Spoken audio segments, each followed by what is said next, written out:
अब हम लोग यूनिवर्सल प्रेयर करेंगे।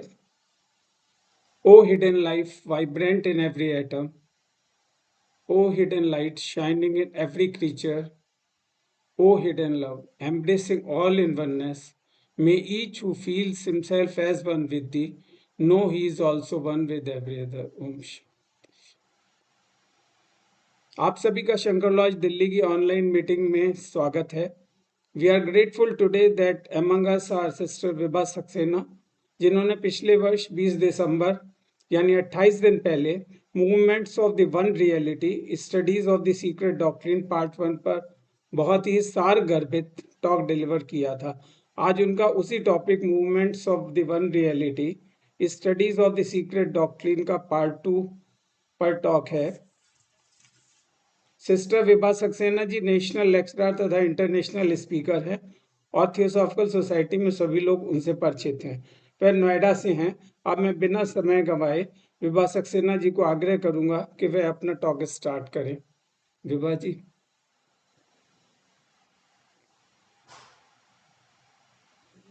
अभी म्यूटेड हैं आप। Yeah, sorry. Thank you, Rajiv ji, for the introduction, and thank you, Dr. Gupta, for this opportunity once again इस फोरम में। और सभी को मेरा बहुत बहुत नमस्कार और नए साल की बहुत शुभकामनाएं। तो हमने जो ये टॉपिक पिछले साल यानी दिसंबर में स्टार्ट किया था, movement of the one reality, उसी को हम आज आगे कंटिन्यू करेंगे। ये रियलिटी क्या है? जो जिसे एक सत्य या वन रियलिटी, वो है ब्रह्म। तो उसके बारे में हमने लास्ट टाइम क्या कहा था, इसका मैं एक छोटा सा रिकैप करूंगी और फिर हम इसको आगे कंटिन्यू करेंगे। तो ये जो मूवमेंट ऑफ वन रियलिटी है, इसकी शुरुआत कब होती है? It begins at the dawn of differentiation. ये हमने लास्ट टाइम डिस्कस किया था, dawn of differentiation of the universe. तो सिंबॉलिकली ये कैसे दिखाया गया था? ये it was shown as a point in an eternal white disk which is resting within a dark background. That was the symbol shown. Now this symbol, it is equivalent to Om Tat Sat. ये भी हमने last time discuss किया था कैसे ये symbol ओम तत् सत इसके इक्विवेलेंट है। So this dark background, it denotes Parbrahma, that is Tat. The white disk, which is its inherent radiation, it is Brahma. It is the eternal existence, Sat. And the point in the disk, it is the germ of the universe. So this germ of the universe, it becomes active and latent alternately through the agency of the sound, the word, which is Om. So Om Tat Sat. Now, in the secret doctrine, this movement, this alternate movement, the ceaseless motion of becoming active and latent of the germ of the universe, that is known as the great breath. Okay? तो आज हम यहाँ से शुरू करेंगे कि ये जो मूवमेंट है, ऑल्टरनेटली वो जर्म एक्टिव हो जाता है, एक्सपैंड होता है, तो ब्रह्मांड बन जाता है। और जब वो लेटेंट हो जाता है तो ये पूरा ब्रह्मांड फिर से रीअब्जॉर्ब हो जाता है। किसमें? वो जो वाइट डिस्क है, वो वाइट डिस्क इटर्नल है और वह वाइट डिस्क जो है वो ब्रह्म है, सत्य। So I will share my screen now with you.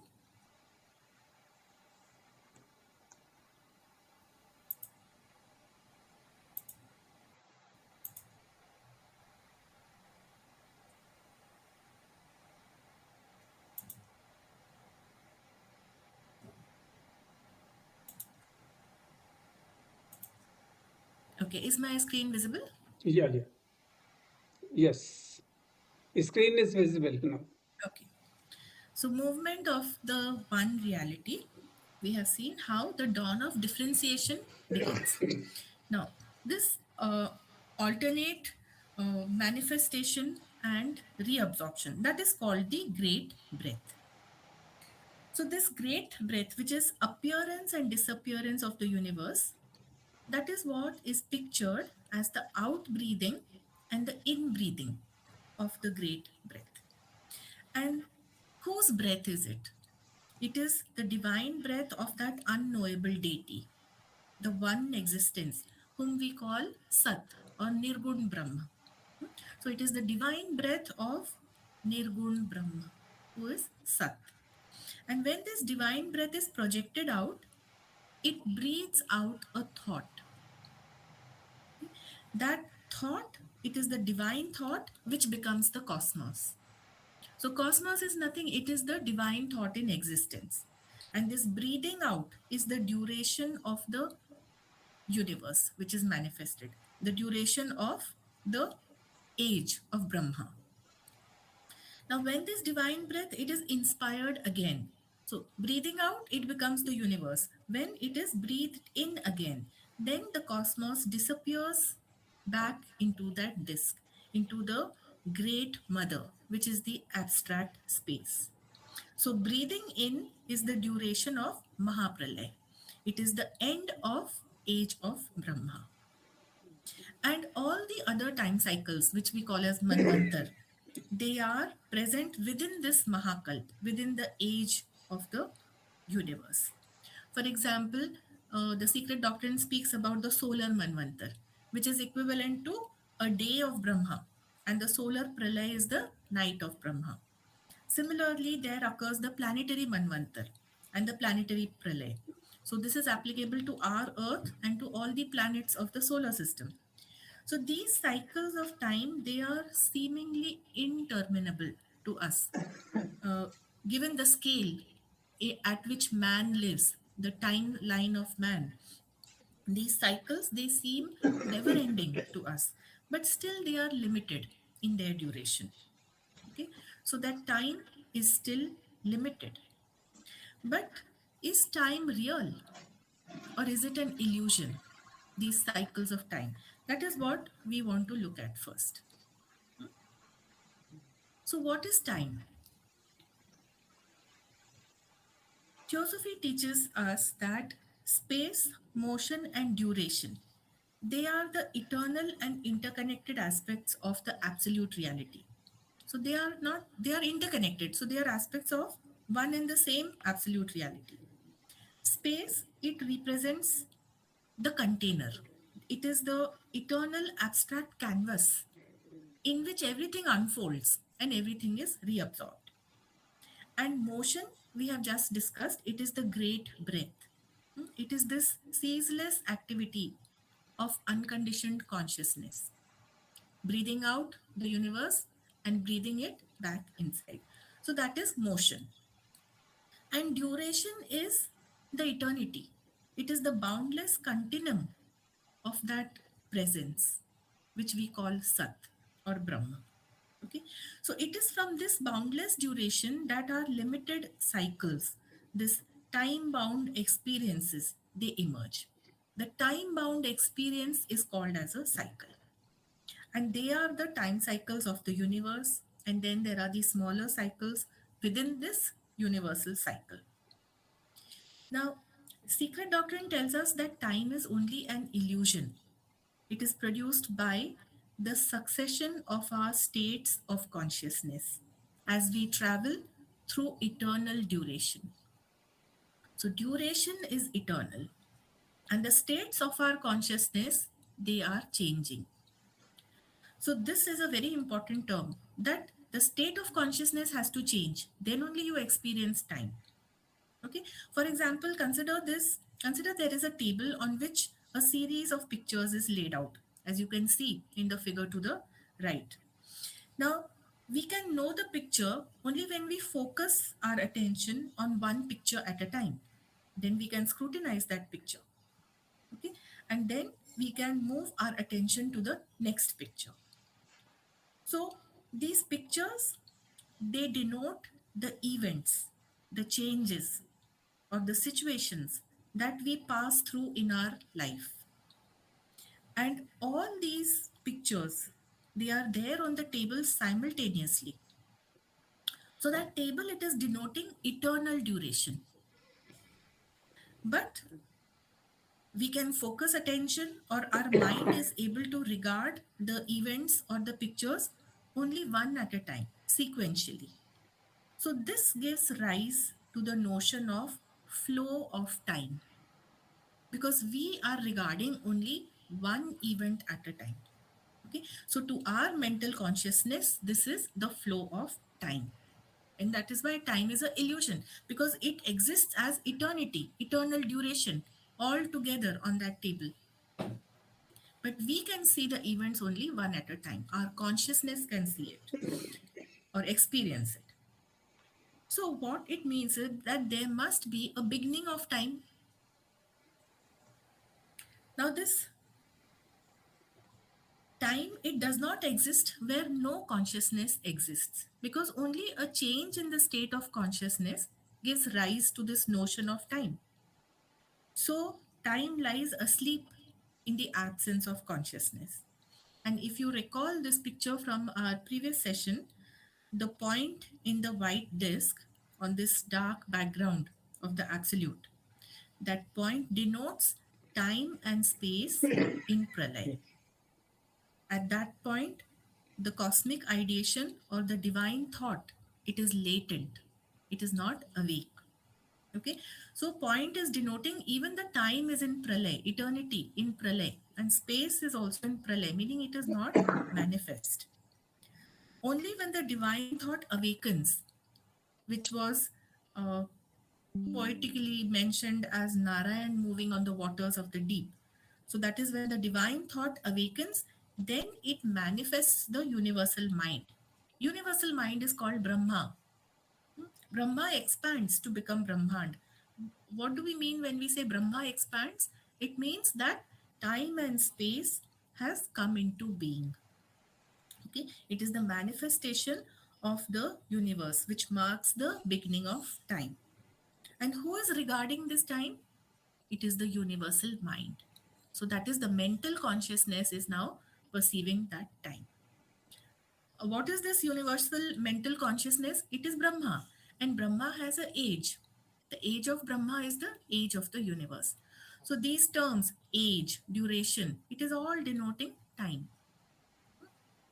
Now, not only is time produced by this succession of our states of consciousness, but the rate of flow of time also changes as we rise in consciousness.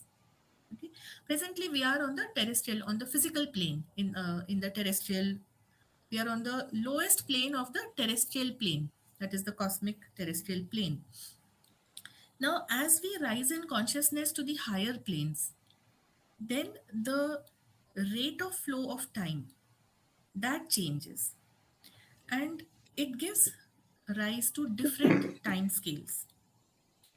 Now, let us see what is a time scale and why it changes. When we speak of the age of the universe, that is called as the age of Brahma. And age of Brahma, it lasts for 100 years. That is equivalent to a Mahakalp. Now, this is not 100 human years, it is 100 divine years, 100 years of Brahma, which actually comes out to be something like 311 trillion and 40 billion of human years. So it's a really large number. Now, these calculations, they are mentioned in the secret doctrine also, and they are based on the lunar year, not on the solar year. So, when we are speaking of the years, the 100 years of Brahma, each year of Brahma, it is composed of 360 days. And again, these days are the divine days, the days of Brahma. Okay, not the human days. Each day of Brahma is equivalent to one kalp, which is 4.32 billion human years. So, in terms of human consciousness, it is 4.32 billion years. But in terms of the consciousness of Brahma, it is just one day. Okay, so such is the immensity of the time scales, which depends on the scale of consciousness. Meaning, as the consciousness expands, right now our consciousness is limited uh, to our physical body. Okay, but as it expands, from personality you attain to individuality, from individuality you attain to universality. So this is an expansion of consciousness. With that, this time scale also changes. Now, according to Hindu cosmology, and it is also mentioned in the secret doctrine, one pararth, that is the half of existence of the life of Brahma, that is already over. So Brahma's age, which is the age of the universe, it is given as 100 years. So 50 years of that, it is already over. That is called the first pararth. It is already over. And we are now in the 51st year of Brahma's age. So the, this one day of that, it is called as Kalpa. So the previous Kalpa was Padma Kalp, and the present Kalp is the Shvet Varaha Kalp. And within this Kalp, then there are again smaller cycles. So in one day of Brahma is actually one solar Manvantar. So within that, there are again the smaller Manvantars. So currently we are in the solar Manvantar, which is called the Vaivasvat Manvantar. Okay. And so in this way, these time cycles which are there, they are just a function of our consciousness. Now, why this is important, we will realize because our consciousness is not limited to this stage on earth. It is a journey in which it will rise to higher and higher planes. Okay? And when it reaches the highest plane, there you actually touch eternity. What we said is the white disk, it is the spiritual soul of the universe. So there it is touching eternity. There is no passing of time. Okay? Now, this function of time, it is actually a function of consciousness. And this consciousness, it gives rise to the universe. But what we need to understand that there is not just one universe. There are n number of universes. Okay. How the universe arose, how it came into existence, this we have seen in the previous session, the dawn of differentiation. There was one point which was the germ of the universe. And now here we are told that there are numberless universes. So these numberless universes, what are they? The secret doctrine mentions that Brahma is the conscious creative center. The universe is created by Brahma. And he is called Verbum or the Logos. Verbum means or Logos means word, that is Shabd. So Shabd Brahma, it indicates the creation by Shabd. And the days and nights of Brahma, they are equivalent to appearance and disappearance of the world. But this Logos, he is not just a single center of energy which is manifested in Parbrahma, in that white disk. There are innumerable other centers, and every center becomes a universe. And their number is almost infinite in the bosom of Parbrahma. This is what secret doctrine mentions. It means that there are infinite centers of energy in that white disk which is resting in the dark background. There are infinite such centers. Now, this is very nicely stated in the second fundamental proposition. This fact, which is affirmed there, it says the eternity of the universe in toto as a boundless plane. Boundless plane is the white circle within the dark background. So that boundless plane, it is periodically the playground of numberless universes which are insistently manifesting and disappearing. They are called the manifesting stars and the sparks of eternity. This means that in the boundless plane, which is that white disk, innumerable universes, they keep appearing and disappearing. And further, this proposition says the eternity of the pilgrim is like a wink of the eye of self existence. So, a pilgrim here, it means the monad. Okay, we'll come to the monad, what the monad means. This eternity of the pilgrim is like a wink of the eye of self existence. So, self existence means Sat. We have already seen it is the eternal presence, that is Sat. It is the plane of that eternal white disk. And pilgrim, it refers to the monad. It refers to the center of consciousness in the disk. Okay. So universe was also a center in that disk. Monad is also a center of consciousness in the disk. This is now why is it called pilgrim? It is called pilgrim. The monad is called pilgrim because it undertakes a journey through time and space, like a pilgrimage through the universe. Just as we go to holy places for a pilgrimage, seeking the divine. Likewise, the monad has also undertaken this pilgrimage through the universe, seeking its own divine self in full consciousness. That is the pilgrimage of the monad. And although the universal cycle is like an eternity for the monad, monad has to travel throughout that age of Brahma, throughout this universe. So it seems like an eternity for the monad, but it is just a fraction of time for the eternal self existence.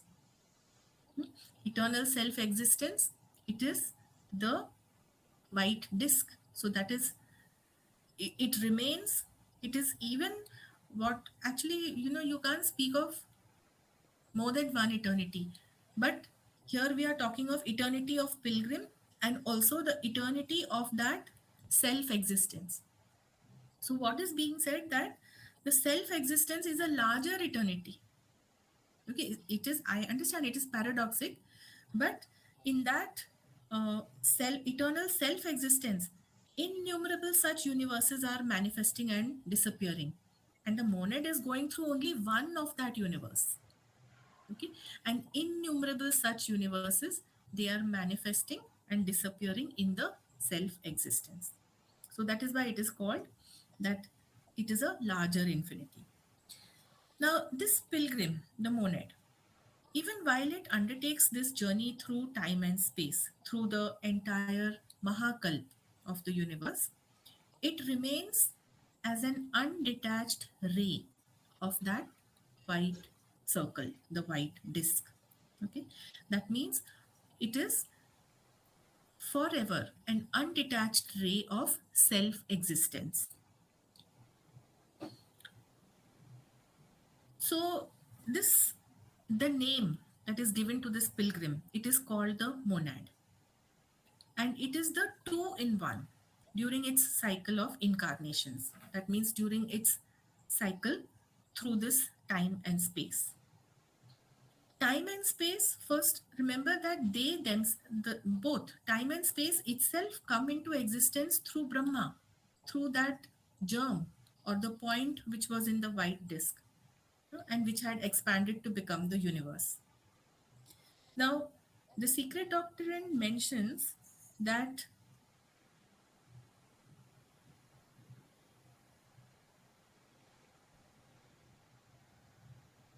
the monad, it is the only immortal principle. It is the only immortal and the eternal principle in us. It is an indivisible part of the integral whole. The integral whole is the universal spirit from which it emanates and into which it is absorbed at the end of the cycle. Now, you need to understand these terms very clearly. Otherwise, uh, the secret doctrine, the things, it feels very complicated. So, here, what does it mean by cycle? This cycle, it is equivalent to the age of the universe. And the universal spirit of which it is an indivisible uh, part, that universal spirit, it is the eternal white disk, which is Sat, and in which that cosmic ideation is awakened. Okay? The cosmic ideation which is awakened is known as Chit. So what Sat is becoming Chit. The seventh, it is becoming the sixth. Sixth.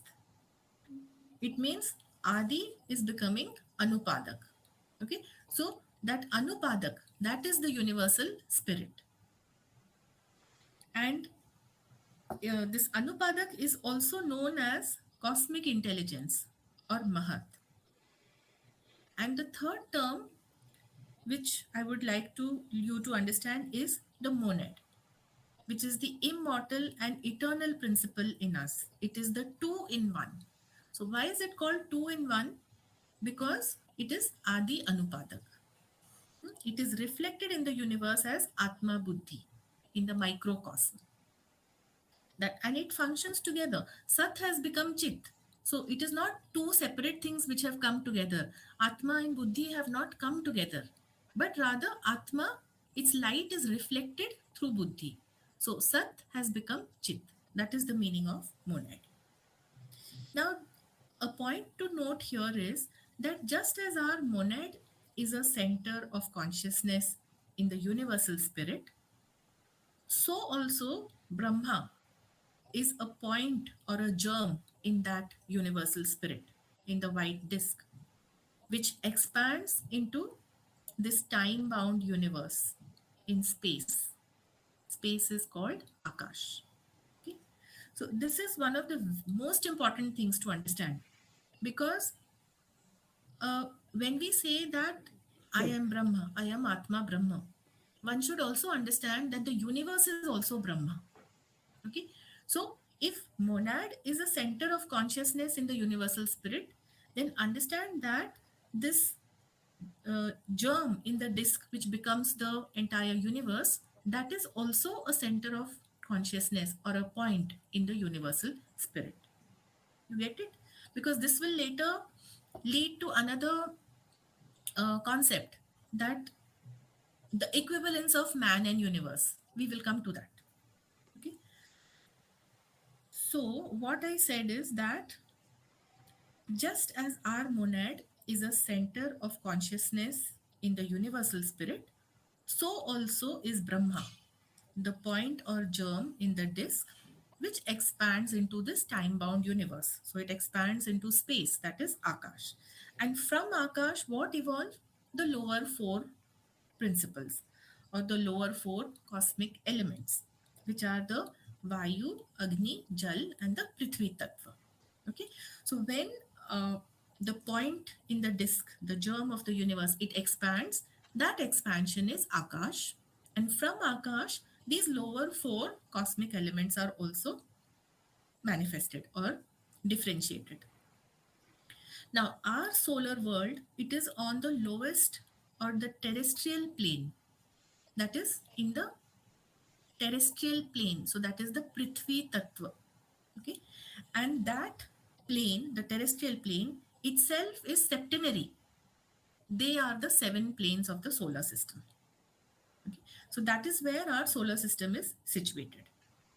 Now, I spoke about the equivalence of man and universe because the center of consciousness of both is present in the universal spirit. So, what is this equivalence? This is explained in the secret doctrine. The secret doctrine mentions that, so I'm quoting this from there, after pralay, whether the great or minor pralay. So, great or minor refers to planetary pralay, solar pralay. Okay? So, after the pralay, the first that reawakes to active life is the plastic Akash. Akash was the first cosmic element, and that is called Father Mother or the plane on the surface of the circle. Because that point, that germ of the universe, it expanded. That expansion is Akash. So that is denoted by the plane on the surface of the circle. The secret doctrine further mentions that, but in the Eastern doctrine, these are the seventh principle of the manifested universe or its Atma Buddhi Manas, that is spirit, soul, intelligence. The triad branching off and dividing into the seven cosmical and seven human principles. So, this statement is of most importance, that this triad of Atma Buddhi Manas, it is branching off to become the macrocosmic, that is seven cosmical, and the microcosmic, that is the seven human principles. So, to put this plainly, understand that the seven principles of man and the seven principles of universe, they have the same origin. Brahma becoming the universe, which is constituted by seven cosmic principles. He is called the heavenly man. Okay, and he is the prototype of the septenary man on terrestrial plane, that is us. So he is the prototype for us, and therefore each man is regarded as a universe in himself. We, every person, we are a universe in ourselves. And that is why, what do our scriptures declare?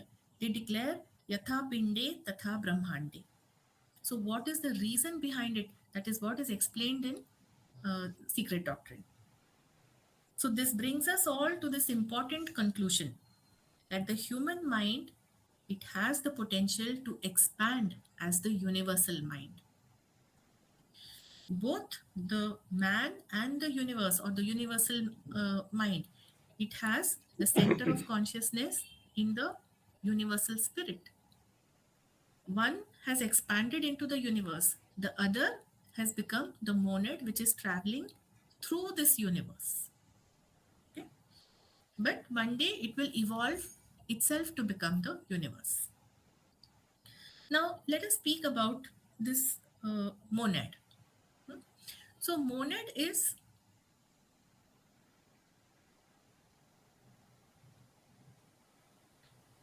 the monad is enclosed in five sheaths as it journeys through the universe.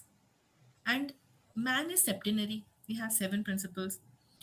So HPB, she has referred to this treatise, the treatise which is written by the great Shankaracharya, Atmabodh is the name of that. Many of you must have read it. So in that Atmabodh, and this reference is given in her collected writings, volume 4. So she writes there in her collected writings that this Atmabodh, it speaks distinctly of the seven principles in man. They are called therein the five sheaths or the Panchakosh, in which is enclosed the divine monad. Divine monad is Atma Buddhi. That is the seventh and sixth principles, or the individual soul when made distinct through avidya, maya, and the gunas from the supreme soul, Parabrahma. So actually, it is a ray of Parabrahma only, that the circle, the white disk. But through avidya, maya, and gunas, it feels that it is separate. So it has made itself distinct. But what is it? The real individual soul is the Atma Buddhi, which is enclosed in these five sheaths. Now, this first sheath, it is the Anandamaya Kosh. Anandamaya Kosh is nothing but the manas, that is the fifth principle, when it is united to buddhi. That means the manas is pure and it is fully reflecting the buddhi. So that is buddhi manas, that is the Anandamaya Kosh. So by kosh, what we mean is a substance. See, there are seven planes, and in every plane, consciousness is acting through the substance of that plane. So that is called kosh. Kosh is the sheath made of that substance through which consciousness acts at that level. So at the level of buddhi manas, it is the anand, called the anandmay kosh. The second one, the second sheath is called the Vigyanmaya Kosh. It is the manas when it has deluded itself to being a separate ego. So that is the individuality of man. Okay, and this individuality, it is also a illusion. It is a self-deluded belief, because frankly speaking, it is not separate from Parabrahma, but it has deluded itself. That is why the Mansik principle is called as a divisive principle. Manas is divisive, it separates. There is only one, but it divides it into many.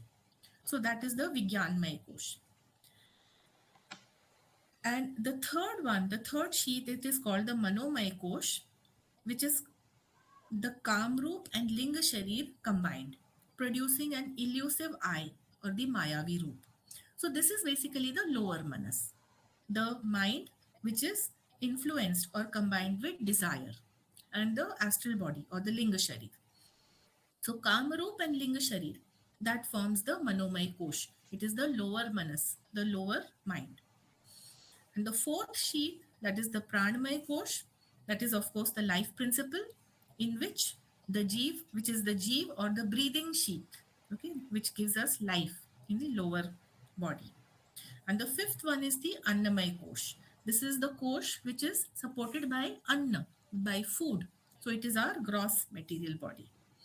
Now these are the five sheaths which enclose the Atma Buddhi. And therefore there are the seven principles. Okay? And this is clearly explained in Atma Bodh. So it is not different. What is given in our scriptures is not different from what is given in Theosophy. We have to apply this knowledge of Theosophy to realize this, the reality or the meaning behind what is written in our scriptures.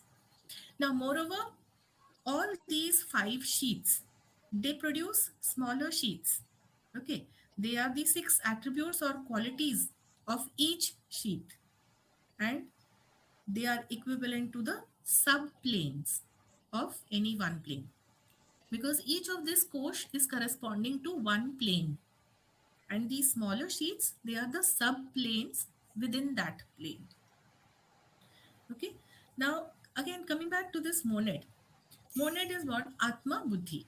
So Atma is the impersonal self, and the monad is Atma associated with and limited by the vehicle through which it manifests.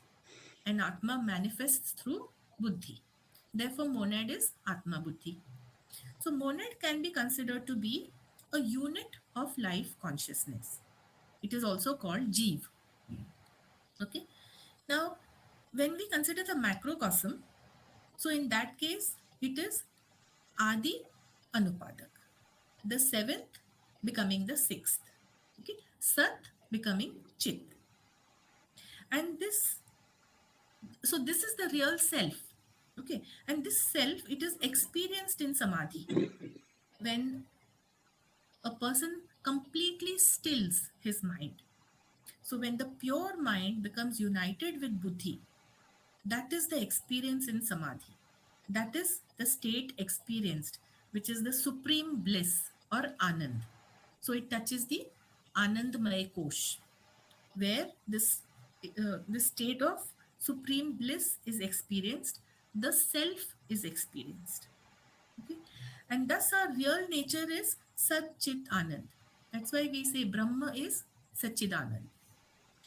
Now, this Satchidanand, it takes on the lower sheets, which constitute our mind and body. Okay? Real self is Satchidanand and it experiences Anand, supreme bliss. But it has taken on these lower sheets. These lower sheets are constituting our mind and body. And it is the mind and body which pass through time and space, not the monad. Monad is our real self. It is not passing through this time and space. It is beyond time and space. It is the witness to the mind and body. So when we say of Sakshi Atma, what is Sakshi Atma? It is the monad. Monad is witnessing. It is not passing through time and space. Our mind and all the lower bodies are passing through the time and space. In fact, we saw that time and space itself is a construct of the mind, the universal mind. When the universal mind expanded, space and time came into being, into creation. So, and that happened at the dawn of differentiation of the universe. If you remember, those of you who have studied the Bhagavad Gita, in that it has this, the same thing has been explained as Kshetra and Kshetragya. Okay, that is monad and his sheets. Monad is the Kshetragya. Monad is the knower of the field. And field, it is the Kshetra, which comprises of mind and body. Mind is also the field. Okay, and whether it is universal or whether it is individual.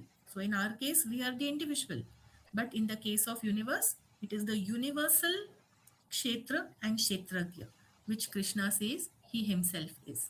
He is the Kshetragya, knower of the universe. Now coming to This monad. So monad, the real self, which is Atma Buddhi, and is now clothed in these five sheets. So it undertakes this journey of the monad. The monad is the pilgrim. So in the secret doctrine, the third fundamental proposition, it mentions about this journey of the pilgrim. Now, the third proposition is very long, so it's given in two parts over here. The first part, it affirms that the fundamental identity of all souls with a universal oversoul, the latter being itself an aspect of the unknown root. So, what is the unknown root? The unknown root is basically the universal seventh principle, and the universal oversoul is the sixth principle. Okay, so this universal oversoul, it is an aspect of the unknown root, that is of the seventh principle. In plain words, what it means, that everything is emanating from the seventh principle. The seventh is becoming the sixth, and then the lower differentiations. Okay, so the our individual soul also has a fundamental identity with this universal oversoul. That is the first part. Now, the second part of the same proposition, it states the obligatory pilgrimage of every soul, that is our soul, the human soul, which is a spark of the former. Spark of the former meaning spark of that universal oversoul. So, our individual soul, it is a spark of the universal oversoul, and it is undertaking this obligatory pilgrimage through the cycle of incarnation or necessity, in accordance with cyclic and karmic law during the whole term. During the whole term means the age of Brahma, that is the age of the universe. So, this obligatory pilgrimage is the journey of our divine soul through space and time, through the cycle of incarnation. This is what we are. So, what is our present state? We are just one stage in that journey. Okay. Now, further, this proposition, it says that, in other words, no purely spiritual buddhi. Spiritual buddhi is our divine soul. It is Atma Buddhi, that is the divine soul. So, no purely spiritual buddhi can have an independent, that is conscious existence before the spark which issued from the pure essence of the universal sixth principle or oversoul has, first of all, passed through every elemental form of the phenomenal world of that Manvantar. So, elemental form of our Manvantar, consider our solar Manvantar. What are the elemental forms? We said, what are the cosmic elements? Akash, and then Vayu, Agni, Jal, Prithvi. Okay, so these are uh, the beings of these cosmic elements or living in these planes. They are the elementals. Okay, the higher mental, the lower mental, the astral, these are the elemental forms. So the buddhi has to, or the monad has to pass through all these elemental forms. So this is the involution. And then the second, or the B part, is then it acquires individuality, first by natural impulse and then by self-induced and self-devised efforts checked by its karma.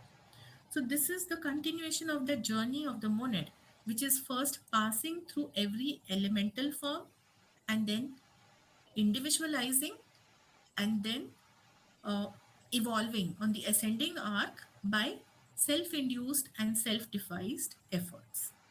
Okay, and throughout this manvantar, that is in this phenomenal universe, it is subject to the law of karma.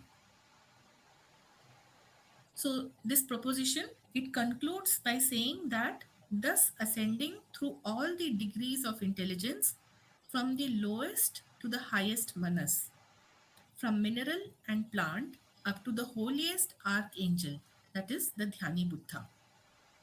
So, what basically is stated in this third fundamental proposition, that the monad has to pass through all the forms and through all the degrees of intelligences to attain conscious recognition of the self. And that is what is the dhyani buddha. So it has to evolve up to that level. Now this is the journey of the monad throughout the mahakalp, that is throughout the age of Brahma. And during this journey, the monad goes through smaller cycles, because there are the planetary cycles and the solar cycles. So it falls into these smaller pralay. After every cycle of activity, there is a equivalent cycle of rest, which is called pralay. So at the end of every pralay, the same monad reawakens and it continues its journey in the universe from where it left off towards a still higher plane. And this will continue till the end of age of Brahma. Okay, remember, if you want to keep in perspective the time scale, that one day of Brahma is equivalent to our solar manvantar. Okay, within that we are still living in the planetary manvantar. So we have to, the monad has to continue till the end of age of Brahma.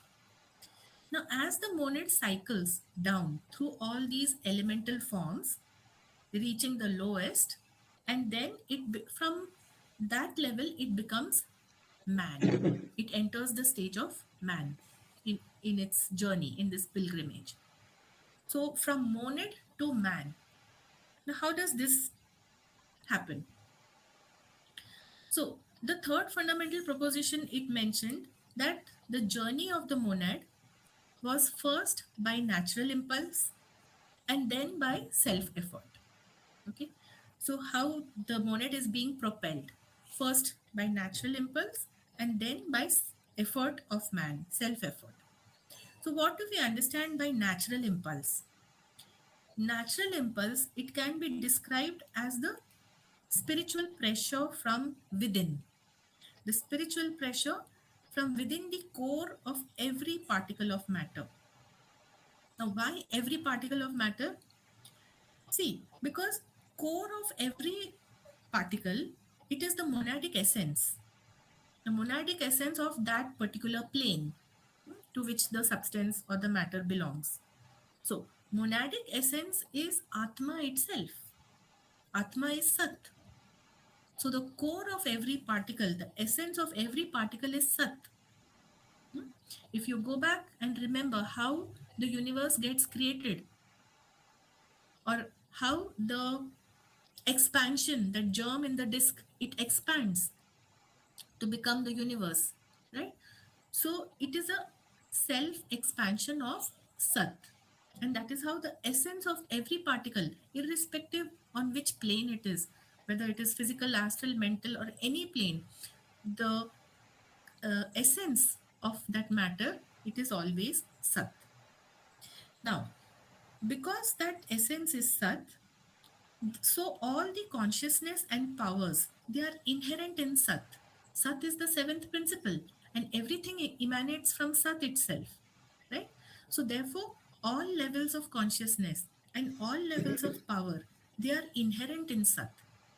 And Sat is the core of every particle. You see what it means? That every particle has that potential, that spiritual pressure within it, which is trying to unfold. So that is the impulse or the spiritual pressure from within. Okay. Now, it should be noted that what becomes involved, that alone can evolve. So Atma or Sat, it has involved in matter when these planes are created. And so that is what evolves or unfold. Nothing can come from nothing. What the modern science discusses, that life just emanated or came out of uh, aggregation of matter. That's not the right view. It did come out because it was already involved in matter through Sat. Sat is the core of every particle. So what happens? This mineral matter, it remains inert to us. We don't see that minerals are alive. but they are not dead. There is no dead matter. Why? Because even in the core of every mineral particle, its essence is Sat, and Sat will contain life potentially. Sat is the one life, right? Seventh principle. It is the one life. So it has life, but it is appearing inert because of the grossness of that matter. Physical matter is very gross, very dense. Okay. Now, if you see in the plant form, that same life which was involved, it is able to unfold. That is why the physical matter now becomes plant matter, the plant form. Now, further to that, not only this vital life unfolded, but the mental consciousness also unfolded. It was also involved in Sat, right?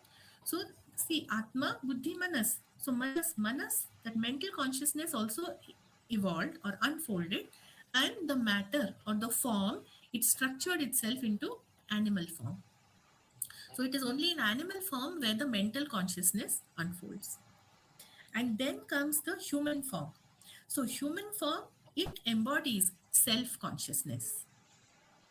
Now, this monad or the jeev, which is a ray of that absolute, it is absolutely unconscious on our physical plane. The monad or jeev cannot function here as it is passing through this mineral to plant to animal.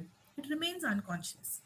Okay, but when it reaches now, till this point, till the animal form, till this point, the evolution it was driven by the natural impulse which was inherent in nature. Okay, that natural impulse we have described, it is due to Sat being involved in matter. Okay, so till this point of animal kingdom, it was natural impulse which brought about evolution. But so, till that point, the monad is a group soul. That means many forms or many bodies of animals, they are attached to one monad. Monad is serving as a group soul. But after that point, there is individualization of animal soul. Only one being is attached to one soul. So, that is when the monad steps into the human kingdom. This is the individualization of the animal soul. So it becomes the structure, the form. The structure and the form cannot remain animal. The form has to change. So what should be the form?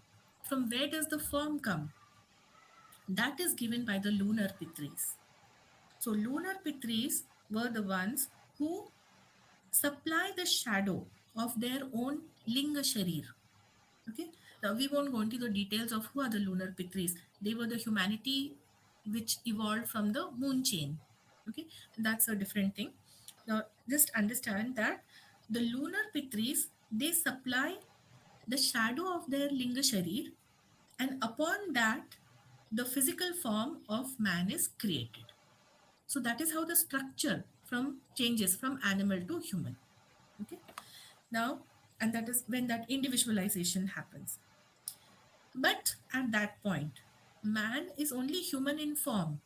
His mental consciousness is still animal consciousness. Okay? Because evolution was happening by natural impulse.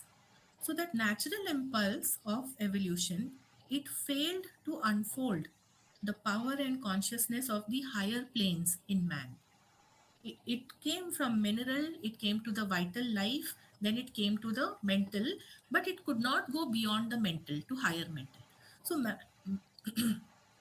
man was still in that animal consciousness or the animal mentality, which is about instinct, which is about desire. So that consciousness he had.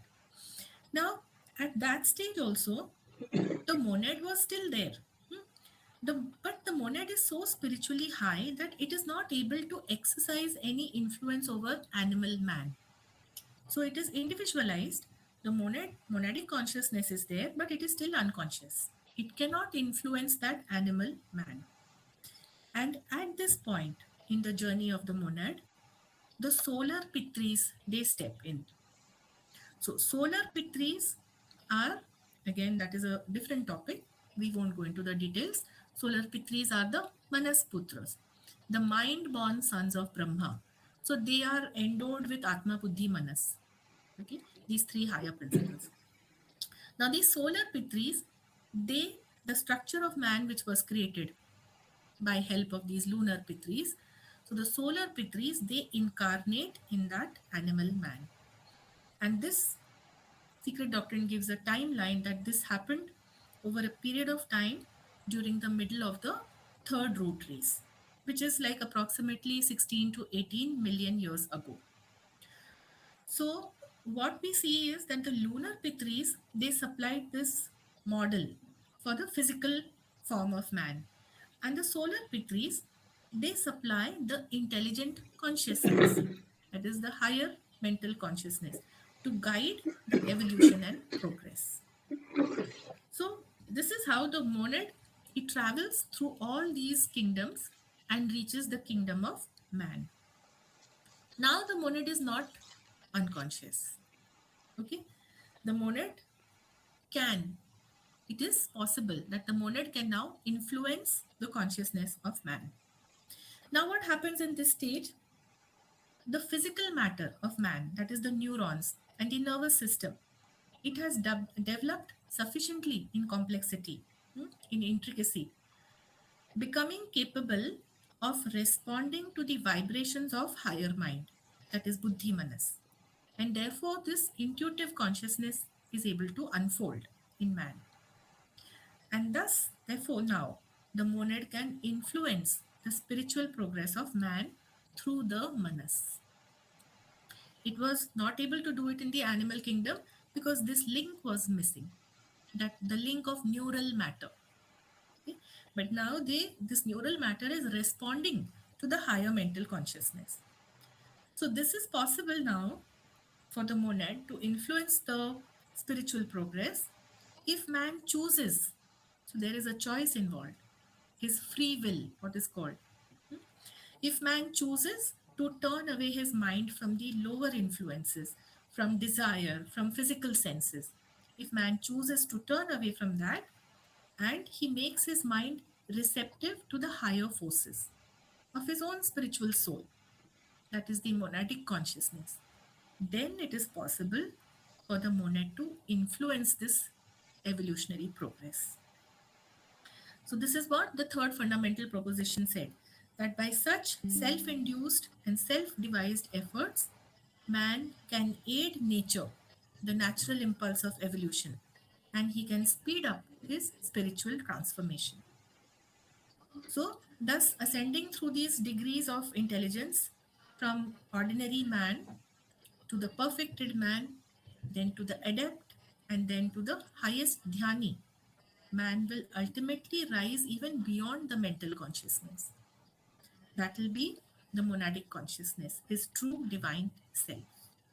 So, this is the journey of the monad. And with this, we come to the end of today's session. The journey of the monad, it is the movement of the one reality, that is Brahma. The ordinary man, he is only a transient being who has barely unfolded the mental consciousness, the mansic principle, which is the human soul. And purpose of this journey, purpose of this movement, it is to have a conscious existence as the divine soul, as the monad. That is the purpose. Here, you see that earlier the monad, it was unconscious when it was traversing through the mineral, plant, and animal kingdom. Now it is able to exert its influence on man because that connecting link is there, the mansic principle.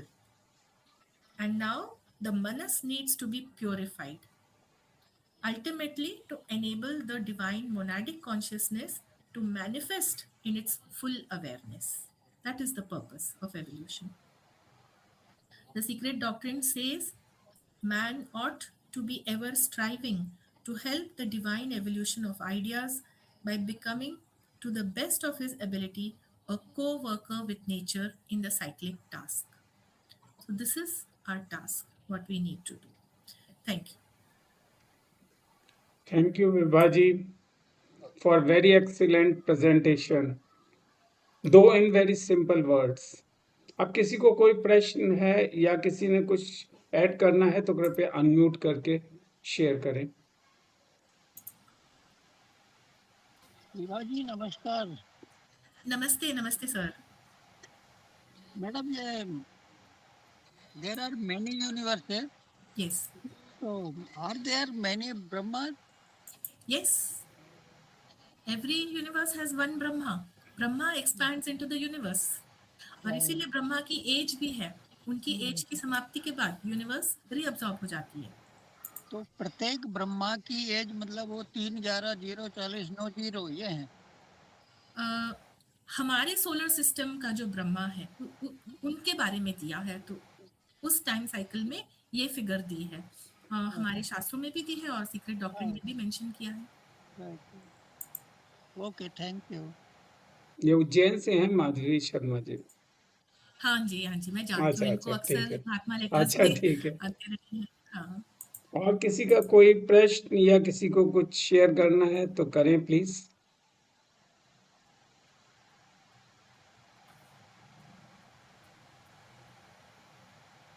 Actually this is a very involve topic. या बहुत बार समझ में नहीं आता कि हमारे scriptures में क्या लिखा है और वो इससे सीक्रेट डॉक्ट्रिन में जो दिया है वो कैसे उससे मैच करेगा। तो बेसिकली अगर हम उसको समझ सकें तो हमारी अंडरस्टैंडिंग इसी बारे में गहरी होती है कि ये पंचतत्व क्या है, हमारा शरीर क्या है, हमको कैसे इवॉल्व होना है। अभी हम केवल अपने मनोमय कोश तक सीमित हैं, जिसको हम कहते हैं भूर भुव स्वर।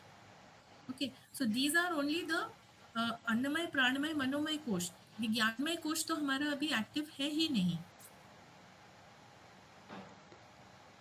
Yes Vimal ji. Yeah, I just wanted to ask you that you said the age of the Brahma, current Brahma, is 51 years as of now. This is mentioned in the secret doctrine also in our literature, in the Vedic literature, or it's only mentioned in the secret doctrine? It is given in our Hindu scriptures also. I don't know exactly where it is mentioned, but it is called the 51st year and the first day of the 51st year. Vimal ji Thank you. ये क्या नाम है, उसको देख सकते हैं विष्णु पुराण में, इसके बारे में काफी हाँ, डिस्क्रिप्शंस है। Correct correct correct, you are right. Thank you. परार्थ का है, पहला परार्थ और फिर दूसरा परार्थ। But if you look at it, Vimalji, see, in the beginning, that is why I mentioned that secret doctrine says time is an illusion. As you will rise in consciousness, this time scale changes. तो हम भले अभी पृथ्वी पे हैं, तो हमें हमारे लिए वो ब्रह्मा का एक दिन यानी हमारा पूरा सोलर मनवंतर, और हम उसके पहले वाले यानी सातवें वैवस्वत मनवंतर में हैं। But as we rise higher, ये चेंज हो जाएगा, meaning our concept or our experience of time will change. And as we rise higher, as we reach the level of Brahma, what is the level of Brahma? The universal mind. Okay, Brahma is nothing but the aggregation of all the manifested intelligences. That means aggregation of all the dhyan chohanic intelligences. Okay, so when we reach that universal level, we actually touch eternity. So we say there the time stops. Everything is now, everything is present. The consciousness of the Mahachohan, everything is to him like an open book, because everything is now. His consciousness has risen so higher. He has that view of everything together, simultaneous. Okay. One more question, like, do you have an idea what is Mula Prakriti actually? Moola Prakriti is the veil over Parabrahma. Does it What what Buddhi is to Atma in the microcosm in man, the same thing is Mool Prakriti to Parabrahma. Okay. could you repeat, could Okay. you repeat that? See, it is said that Parabrahma we cannot know. It is he is unthinkable and unimaginable. पर ब्रह्म को हम नहीं जान सकते। फिर हम क्या जान सकते हैं?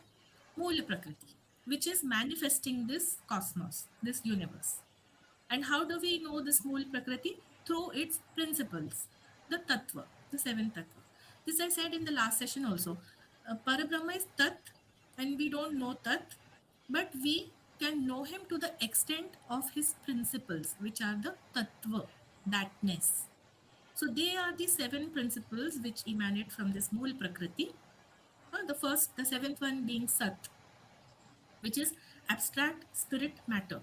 It is the 2 in 1 or 1 in 2. Okay, so that is the 7th principle, and that is what then differentiates to become all these lower principles. So that is the Mool Prakriti through which the 7th one manifests, the highest one manifests. So I I don't know, how do you get it? What buddhi is to Atma?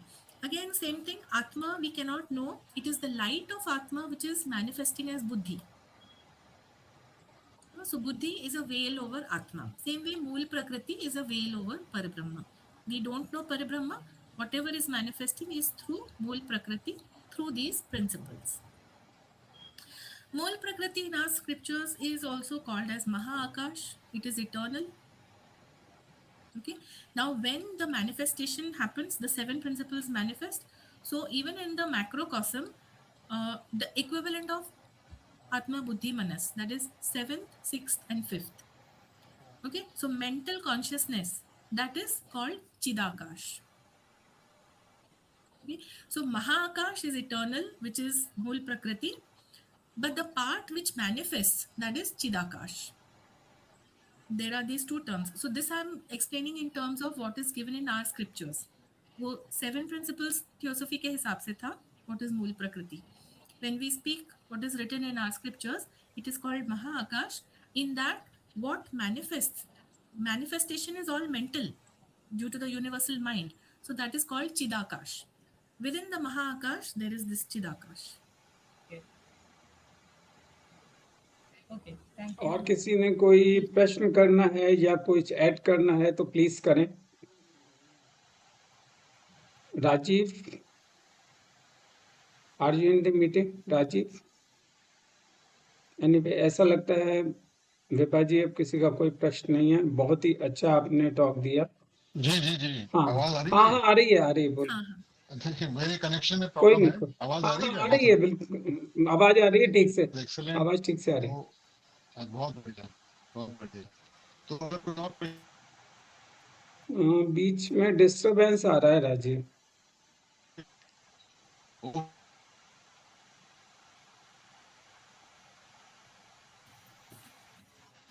love and grace.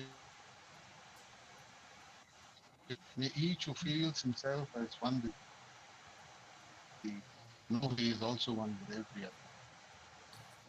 Thank you to all. Thank you to Vibhaji and thank you to Mathuji. Thank you, तो हम आज सभी की को. Meeting. Thank you.